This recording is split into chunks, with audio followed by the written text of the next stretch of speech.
What's up, guys? I want to introduce you guys to something you probably haven't heard of yet, but I think it's pretty amazing. It's a new energy drink called Raise Energy. What I like about this is it's zero carbs, zero sugar, zero everything. But it doesn't have that bite like a Coke or something does, like those other energy drinks. You know what I'm talking about, the POW, those type of energy drinks. It's smoother, has amino acids, has electrolytes, has all those things. They come in a variety of flavors. This is one of my favorites. It's watermelon frost. And it comes in a non-carbonated supplement form.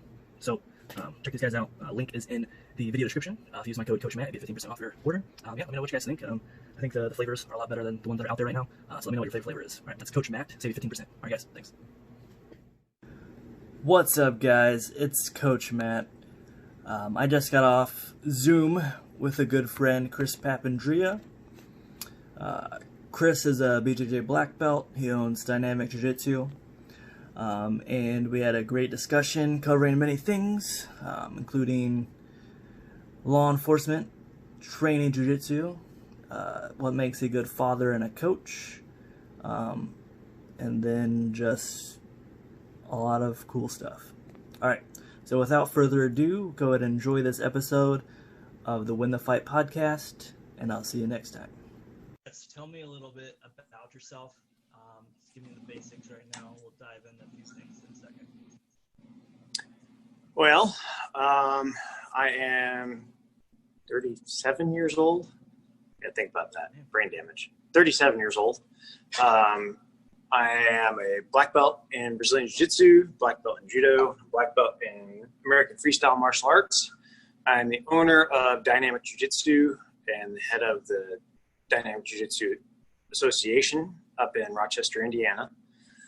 I've been doing jiu-jitsu for close to 30 years. So I've been doing it for a long time. I was your best man at your wedding. What else? I was your kickboxing coach for a long period of time, training partner. What else? Let's see what else. I'm a dad. I'm a father and a husband to a wonderful, ornery child. Awesome. How's the family? Everyone doing well? Yeah, they're doing okay with Corona and everything. Our daughter was kind of going through cabin fever for the longest time. So my daughter Ella, she's 8. And she has an autoimmune disease. So she has alopecia. So basically her immune system attacks her hair follicles. Currently she's almost 100% bald. So really she couldn't go anywhere because Corona would definitely attack her first. So my wife Stacy and I, we would have to go to the grocery, or one of us would go to the grocery, do errands and stuff, and she'd be stuck at home and be like, why can't I go anywhere? Well, you can't go anywhere. You are the highest of risks. So that is it in a nutshell what we've been dealing with. Gotcha. Yeah, I've been a little bit more liberal with my freedom, even though the wife reminded me the other day that I was recently diagnosed with hypothyroidism, which is also an autoimmune disease. So I'm more at risk, I guess you could say. Yeah. So since then, I've been wearing my mask and being a lot more safe, I guess. Yeah. So tell me a little bit more how you got into martial arts. And then kind of what it has taught you. So that's kind of a funny story. Basically what happened was we grew up in New Jersey, and we kind of grew up in a rural area, and our school and everything, they were about 45 minutes to an hour away. So at one point, I think I was around 9 years old. Our parents decided they were going to move us closer to town, closer to everything. And I didn't want to play soccer anymore. It wasn't really any fun for me. My brother was playing soccer, but it wasn't my thing. So my mom kind of took it upon herself to be like, well, what do you want to do? So my cousin Kevin, who lived in Indianapolis at the time, I think he was doing Shotokan karate or Ishinryu karate, one of the two, which is actually kind of funny because the school used to be in the same strip mall where we used to train at IBJJ. So I had to find out I figured out where the school was after some time. So she basically picked up the yellow pages, and the first phone number she called was the only phone number she called. And that was to Alex Wilkie's Martial Arts. And I was with Alex. Well, technically we're still with Alex. We're an affiliate of his.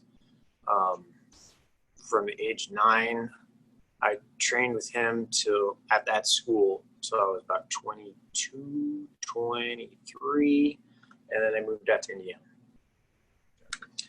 Just a brief aside. I want you to describe Alex to our audience who might not know too much about him.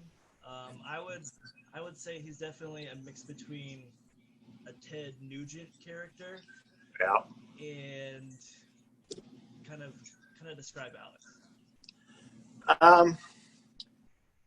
Well, he would be the kind of person that you'd see in the Sons of Anarchy TV show, number 1. But also number 2, like he is very much, so with him, he's kind of lived a really interesting life. His uncle used to run a circus and train animals.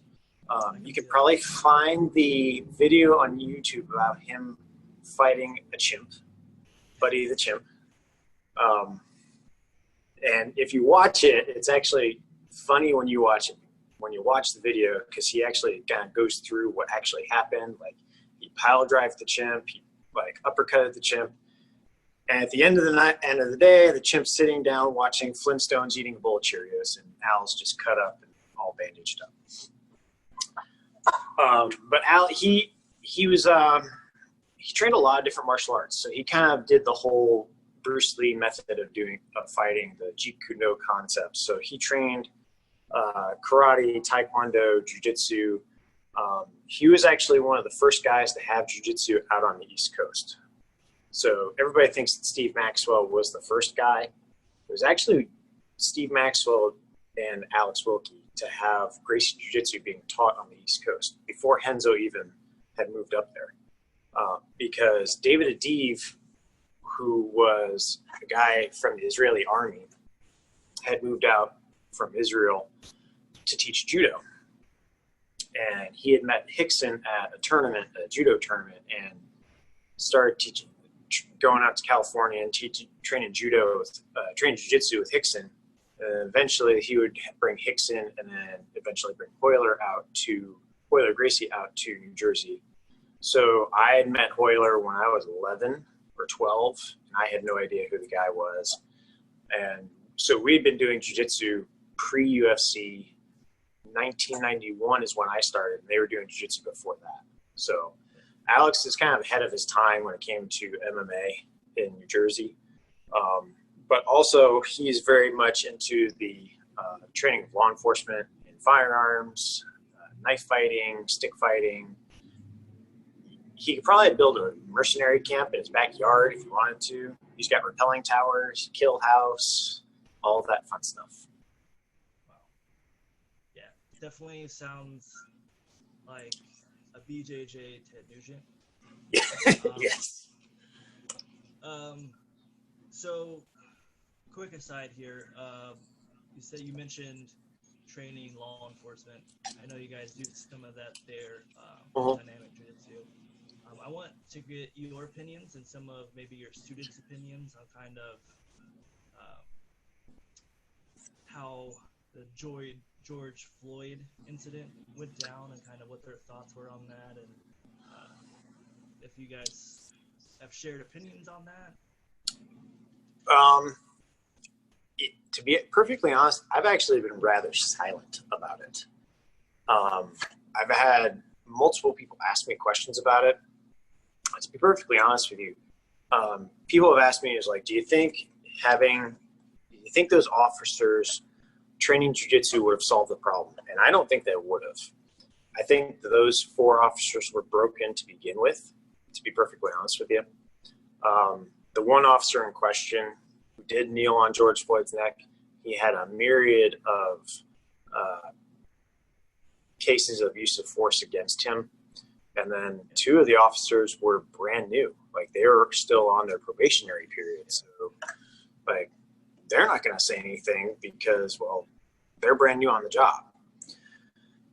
I think that in any job, the more tools that you have to do your job better, you should take it upon yourself to do it. And jiu-jitsu is taught in the majority of police academies around the country, around the world, actually.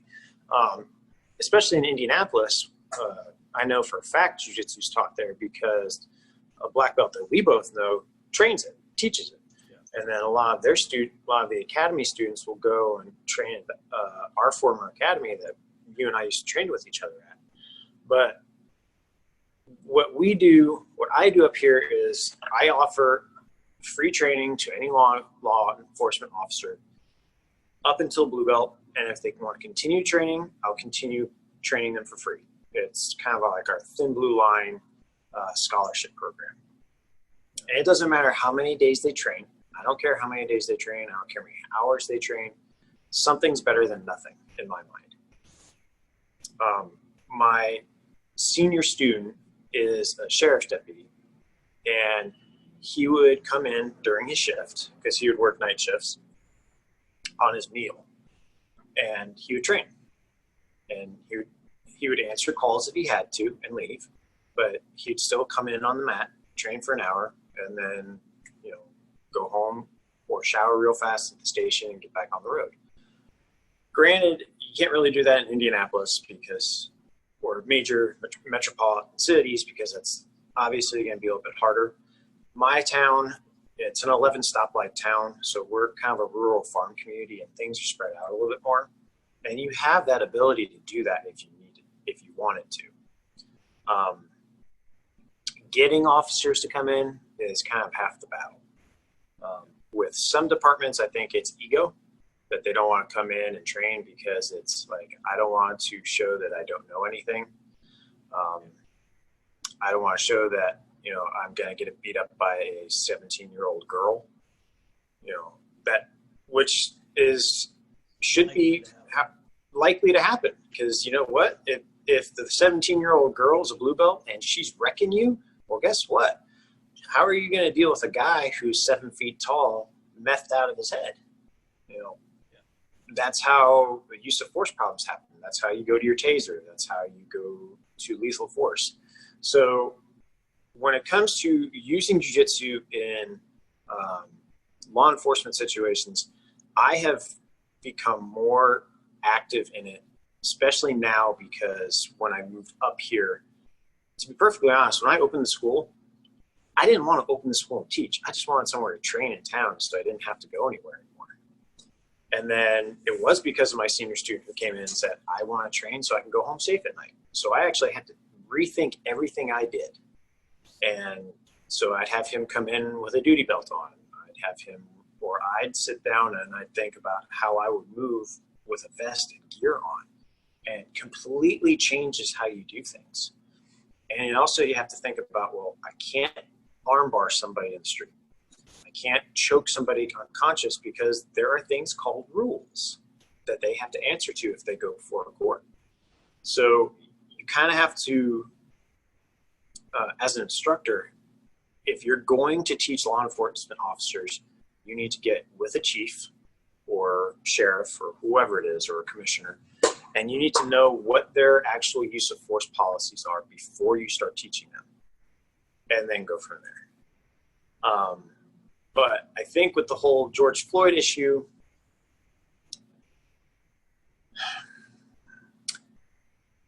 one of my students, she just graduated from college from Vincennes and from criminal justice, and she actually put a really, really educated answer.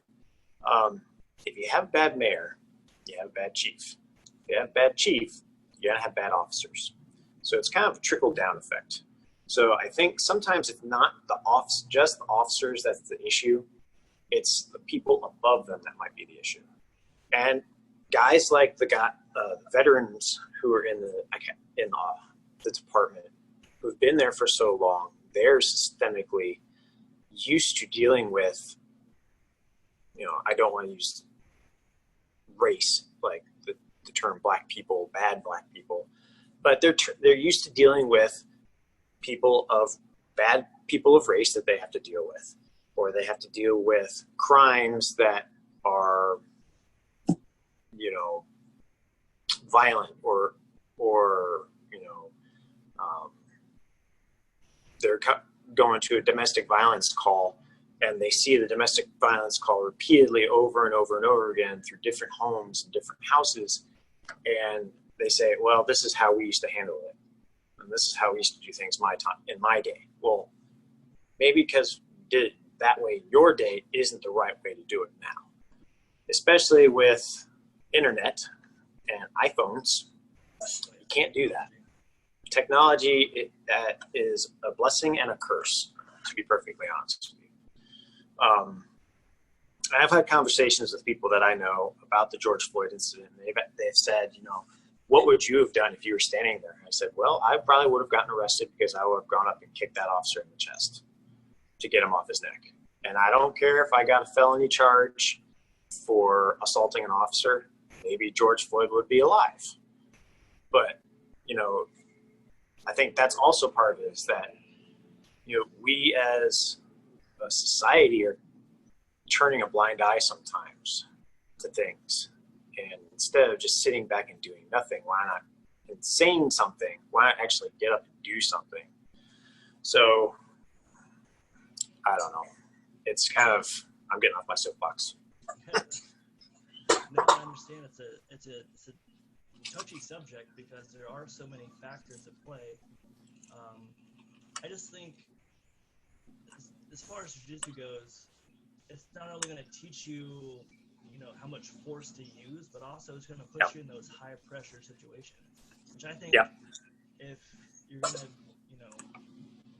join the military or join the police force, you need to be able to know how you're going to react in those high pressure situations, so that when you get in those situations, you know how to act instead of just reacting to everything, because you're going to be at such a heightened level of adrenaline. You're not going to do things very good or intelligently. Yeah. Well, think of the first time you got punched in the face. What was your first reaction after you got punched in the face? Like, oh, I didn't like that? Or I'm going to come hit you harder? Or was it to, run away? So it's kind of one of those things, it's the same kind of ideas. Well, a lot of the officers that go through the academy, they train jiu-jitsu for a week to 2 weeks, or they go to the department and they do what I would call defensive tactics, which is kind of almost a joke at times, because they watch a video, they do a class once a month or maybe once a year, and they sign a piece of paper, and then that's all they have to do. Now, I've talked to chiefs, and I'm lucky because one of my students is a chief of a local law enforcement department. And he said that prior to him becoming chief, they had the manpower to do it. They had the time to come in and train on their own time. They just didn't want to do it. So now, as a chief, he's kind of ordering it. So he's ordering physical fitness to be done. He's ordering them to come in once a month and do training. So officers, they don't want to come in because they're not getting paid to do it. They don't want to come in because I'm spending enough time away from my family, so why do I have to spend another hour? And then, again, it goes back to the ego thing. Well, why do I want to get my butt kicked by a 17-year-old girl? Or a 15-year-old boy, or whatever. Do you think this needs to be a reform in police policy? We need to either shorten shifts, that way they have more time to do this either on the clock or they have... I think that would help. I think that would help. Plus, we talk about PTSD with military, but we don't talk about PTSD or post-traumatic stress. I don't like using the D because it's not a disease or a disorder. It's post-traumatic stress. We don't talk about that with law enforcement officers because every day they're, in not so nice terms, they're behind enemy lines, unfortunately. Same thing with like jailers. Jailers are definitely behind enemy lines, and there's like, their numbers are much smaller. You know, they're literally surrounded at all times. So they're like officers, they're seeing the worst of people on their worst day. We don't see cops on our best days. We're seeing cops on our worst days. So we're not seeing them like, hey, here's, you know, ice cream. No, they're coming to see me because, you know, I ran a red light, or, you know, I got in a fight with my wife, which wouldn't happen, but she kicked my butt. But, you know, that's kind of how it is. But they're also seeing, they're coming to the aid of people when their baby is drowns, or they're seeing like horrible things. And I think that also plays a part of it too, is that I think that officers' careers need to be shorter. I think people need to think about cops who've been on duty for more than 10 years, the amount of stress that they've actually been under. Like how much risk are they for heart disease or stroke or any of that? Because when you think about it, you know, they're constantly under stress at all times, because just even doing a basic traffic stop. And I've done ride-alongs. When I was in high school, I used to be part of the Police Explorer program, which is kind of like the Boy Scouts, but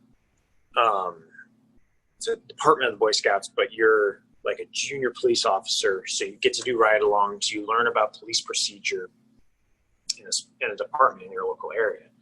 So we learned about doing traffic stops, and you don't know who that person is 9 times out of 10 in that car, especially at night on a highway, you know, in bad weather.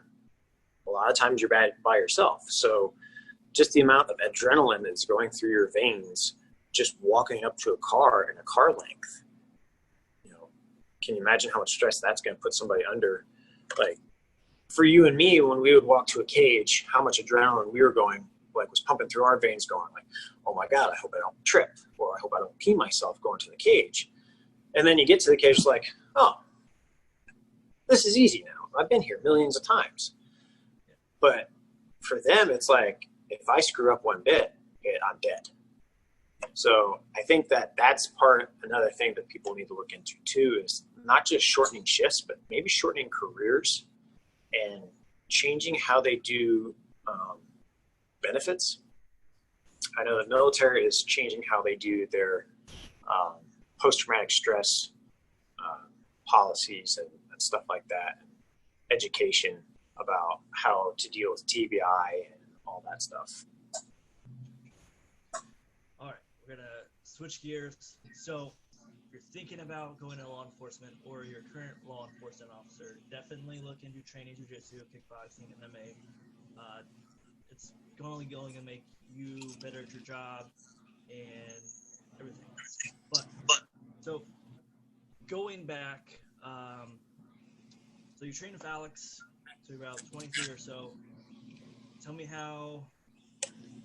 So I like to think of you as like one of the most interesting, boring people that I know, knowing your history and everything that you've done. But just to look at you, you would very unassuming. So tell me about, you know, going from Alex into college, your experience of that, and kind of how that kind of changed your life. So college was kind of college. I'll leave college out. No, definitely talk about Nah. Where'd you go to college? So I spent time in 2 places. So I went to college for a little while in another state, and I'll leave that one out because I screwed up being a stupid college kid. And then I went to Rutgers for a time in New Jersey because I was smart and I should have listened to my parents for a little while longer. And then I stopped going to college because I figured, well, college isn't for me anymore because I don't like being in a classroom. So I spent a lot more time training with Alex. To be honest with you, I spent about 90% of my time sitting on a mat or helping him doing privates with people, learning how to teach, learning how to coach. And that kind of led me to a whole lot of doors opening down the road. New Jersey is kind of a hotbed for jiu-jitsu and MMA. So our team was one of the first teams to do MMA.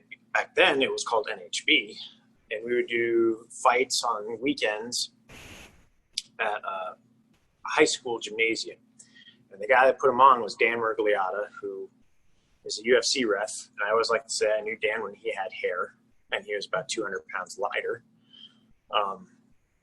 But our team was always went against Renzo Gracie's team. So I had known Matt Serra, Renzo, Ricardo Almeida.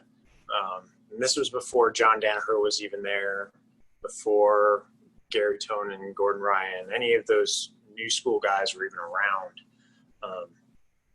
So I'm before all of them. But we were able to be when they were only attacking 50% of the body.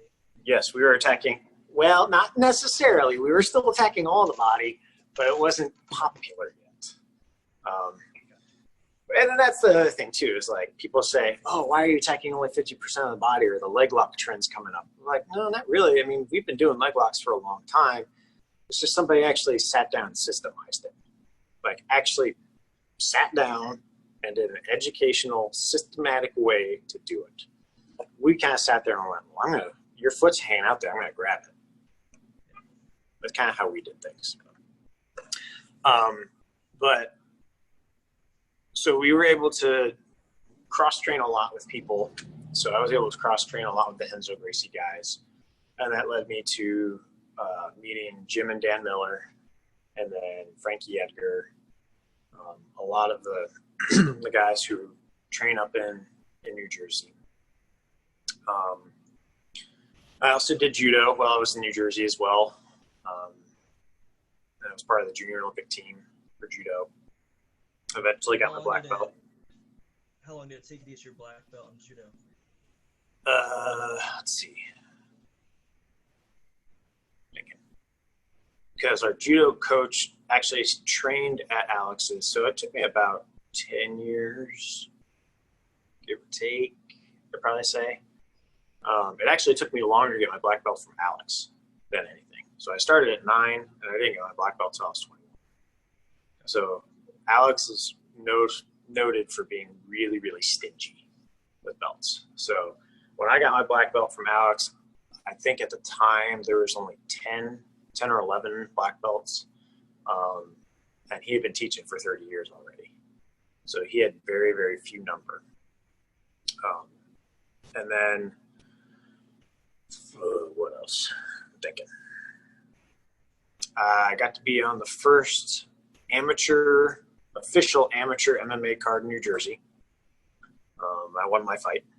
And I did a whole bunch of boxing and MMA boxing and kickboxing matches before I moved out to moved from New Jersey to Indiana. And then a whole bunch of grapplers quests and Nagas, because that's all we had. We didn't have IBJJF tournaments yet. They were still in Brazil.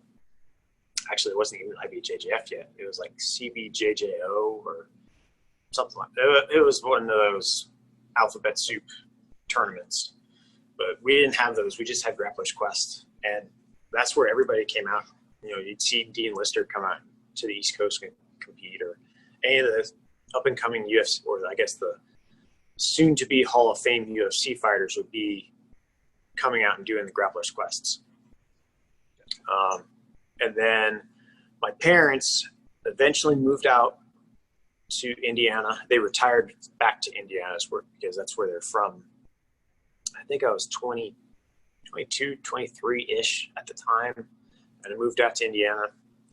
And then I started training with James Klingerman, and then I met you. It's been downhill ever since. And then your life changed. My life changed. Quick question for you. Between fighting yourself, watching one of your students fight, or being a dad, which made you the most nervous and why? Being a coach. Definitely being a coach. Because, I mean, being a dad's stressful for the most part. But, like, being a dad, I don't know, it's weird because you can kind of steer your kid in the right direction, but you know they're going to mess up. And as a coach, knowing you, because I've coached most of your fights, you and I worked well together because if I told you to eat sawdust, you probably would have, because you believed in me. You believed, more or less. If I told you to do something, you trusted me and you would do it because I wouldn't steer you wrong. And we just kind of, you kind of have to click with the athlete. So I guess that's one of the things for me is most stressful because when you're a coach, you give the person tools, as much knowledge as possible, all the physical tools possible to go into a cage, and you basically are sending them in there to get their brains bashed in. Or, and I'm sitting there, I'm like a marionette holding the strings, but the strings are fraying, and I can only hold on for so long. And I'm hoping and praying that the person in there does what they're told before the strings break. And that's kind of how, with coaching, I get most nervous coaching. Like I got nervous competing and fighting. I threw up every time I competed, even jiu-jitsu.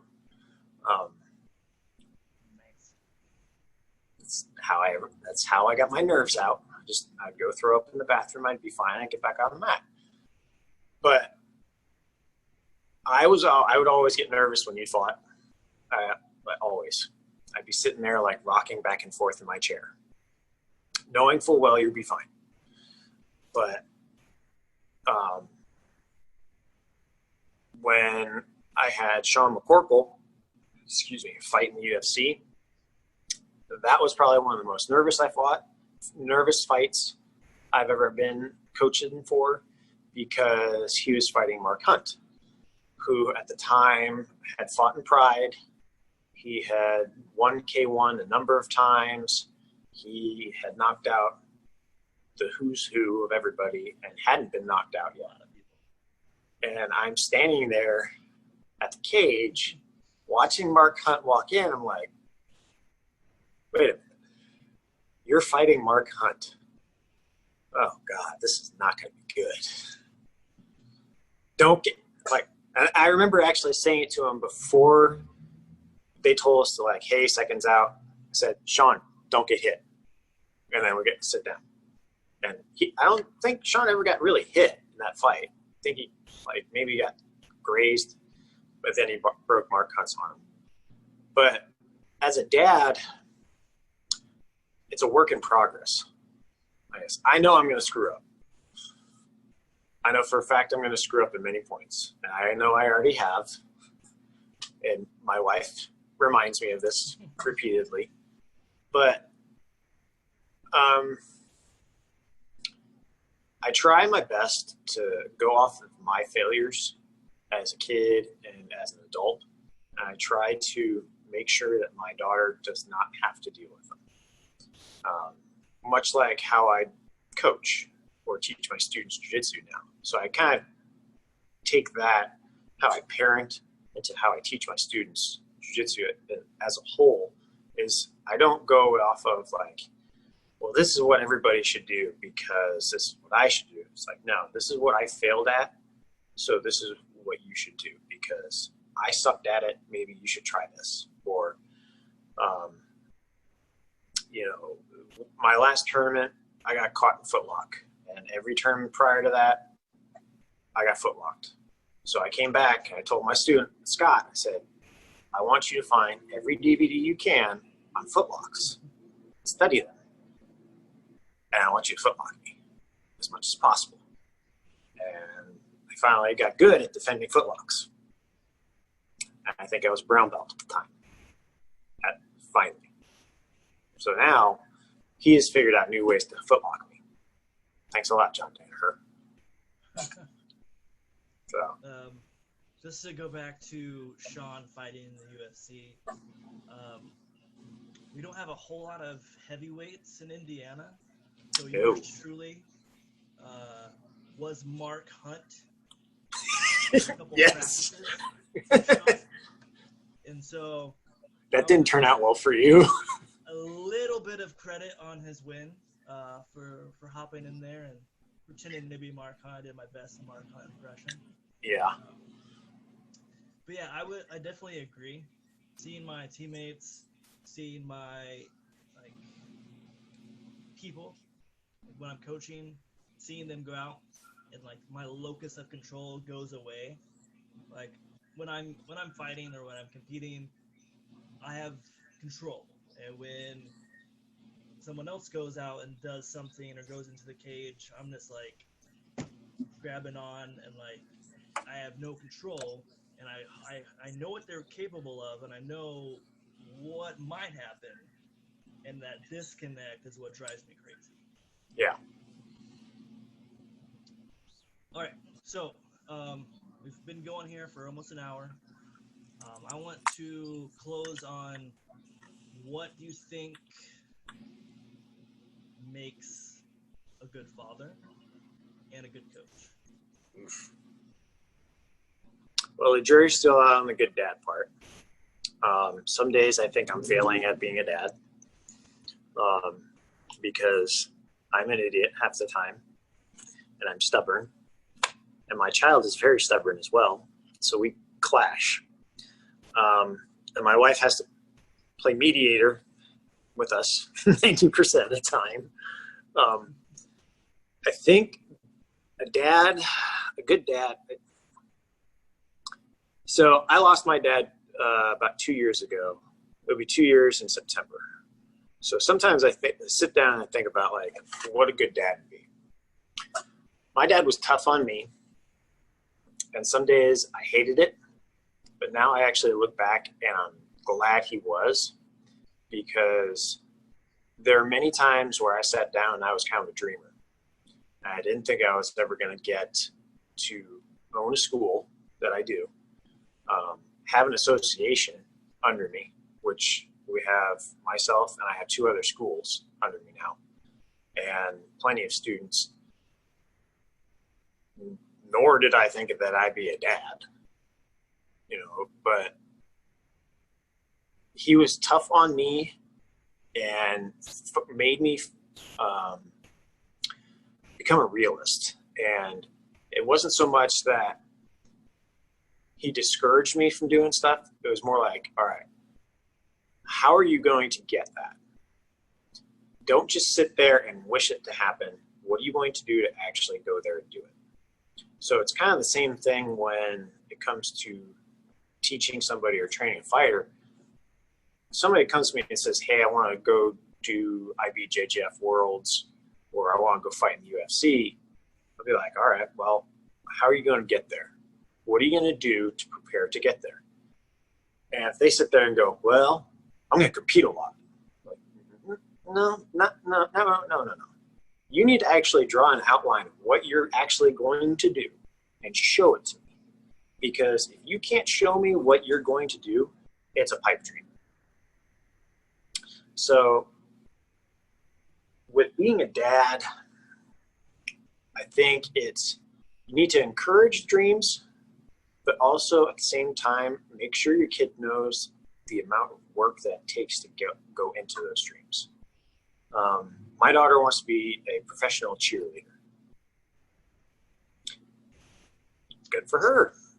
she's done cheer for the past 3 years, and she loves it. But she'll sit there and say, "Hey, can we go to the school so I can go do tumbling?" Well, then I'll tell her, I said, "Well, why not just go to class for tumbling?" She goes, "No, I don't want to do that." Well, then I'm not taking you to school to do it. If you want to go do the next stage up and get better at cheer, then that's what you need to do. Or maybe you should go do some push-ups. Maybe you should go do some squats so you can get stronger. Go do some handstands, to build your body up so you can get better at, controlling your body for cheer. And so encouragement, but also don't crush your kids' dreams, but kind of be a realist and be like, all right, how are we going to get this dream accomplished if it's an actual real dream that we can get to? So, like, if you always wanted to get in UFC, and Ultimate Fighter was your goal for many years. How many times did you try out the Ultimate Fighter? 3 times. 3 times. And every 3 times, how many times did I go, should we do this? All 3, probably. No, I didn't. Not a one. I supported every single one. Every one I said, all right, what do you need me to do? Every time. So I think that there are parallels between being a good coach and being a good dad. I think that if you can be a good dad, you can be a good coach, and vice versa. But don't try to be both. Don't try to be the coach of your kid. Does not work well at all. Like, I will not coach my kid in anything ever. I tried once. Some separation there. Yeah, I tried once. I sat there and I was like, this during a gymnastics class, I couldn't watch. So now I don't watch. I just close my eyes until they're done. Awesome. All right, that was a great answer, Chris. Where can people find you? I can be found on Facebook, the Facebookie, and the Instagram. Instagram, it's Chris Papandria Jiu-Jitsu. And then Dynamic Jiu-Jitsu is our school page. On Facebook, it's Chris Papandria or Dynamic Jiu-Jitsu, either one. Yeah. And then I'm out there for the most part on social media. Try not to be, but because I own a business, I have to be. It's a little necessary evil these days. It is necessary evil. I will add your links in the video description show notes. I'm going to go ahead and stop recording here.